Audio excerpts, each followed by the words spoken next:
ज्ञान वो इन्वेस्टमेंट है जिसका डिविडेंड यानी मुनाफा जीवन के अंत तक मिलता रहता है। मैं ऐसा मानता हूं कि एक सामान्य जिंदगी जीने के लिए इंसान को रोटी कपड़ा और मकान के अलावा अगर किसी चीज की सबसे ज्यादा जरूरत होती है तो वो है शिक्षा, एजुकेशन। आपके पास यदि धन है तो आप उसे गोल्ड में कन्वर्ट कर सकते हैं। धन हो या सोना, दोनों के कम होने का या खो जाने का डर हो सकता है, पर यही धन को अगर हम नॉलेज में कन्वर्ट करते हैं तो वो कभी कम नहीं होगा और ना ही उसकी चोरी हो सकती है। देखिए, जीवन में मुझे बहुत सी बातों ने प्रभावित किया है। मेरे ये अनुभव सुनने में शायद साधारण लगे, पर इनमें छिपा सार असाधारण है, अनमोल है। यदि मैं आपसे पूछूं कि सबसे शक्तिशाली व्यक्ति कौन है, सबसे शक्तिशाली व्यक्ति कौन है, तो कोई कहेगा कि जिसके पास पावर है, वेपन्स हैं, शस्त्र है, धन है, किसी देश का राजा या किसी सल्तनत का वारिस है। मेरा ऐसा मानना है कि वेपन्स, मनी किसी को पावरफुल नहीं बनाते, या अगर बनाते भी हैं तो कुछ समय के लिए ही बना पाते। दौलत आज होगी, कल नहीं। शस्त्र का ज्ञान तभी तक काम आएगा जब तक वो शस्त्र चल सकता है। Once it is used it becomes absolute.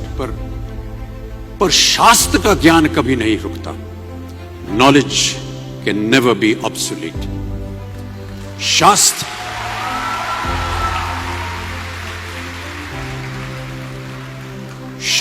ज्ञान शस्त्र ज्ञान से ज्यादा असरदार, प्रभावशाली और शक्तिशाली होता है।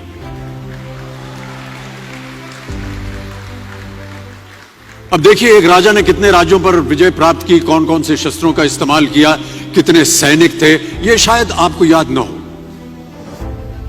पर जीरो की खोज किसने की, बल्ब का आविष्कार किसने किया, राष्ट्रगान किसने लिखा, ओथेलो मैकबेथ की रचना किसने की, ये आपको जरूर याद रहेगा।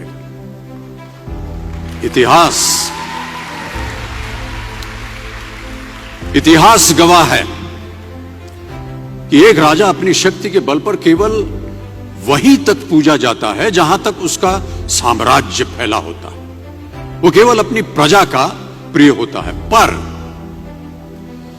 अपने ज्ञान की कीर्ति फैलाने वाले Albert Einstein, William Shakespeare, Rabindranath Tagore सिर्फ अपनी जन्मभूमि में ही नहीं बल्कि पूरे विश्व में पूजे जाते हैं। संपूर्ण मानव जाति के लिए वो प्रेरणा स्रोत बनते हैं।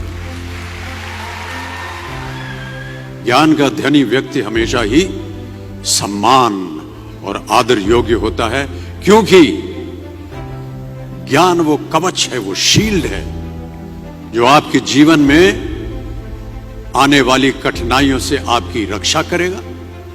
फिर किसी भी शस्त्र की आपको आवश्यकता नहीं होगी। दो चीजें इंसान यदि अपने जीवन में एक बार सीख लेता है तो वो उसे कभी भूलता नहीं। एक है तैरना, स्विमिंग, दूसरा है साइकिल चलाना।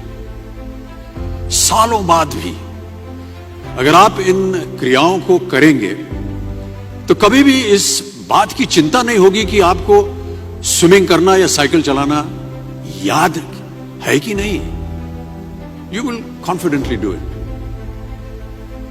काश कि हम पढ़ाई भी इसी नजरिए के साथ करें, that when you will chase knowledge, numbers will always follow.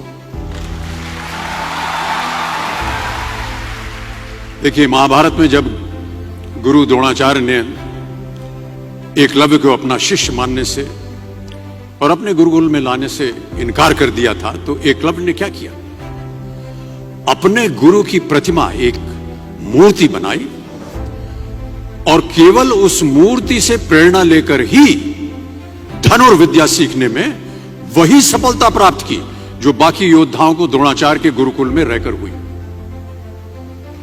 उस प्रतिमा के रूप में एकलव्य को हमेशा अपने गुरु के पास रहने का एहसास था।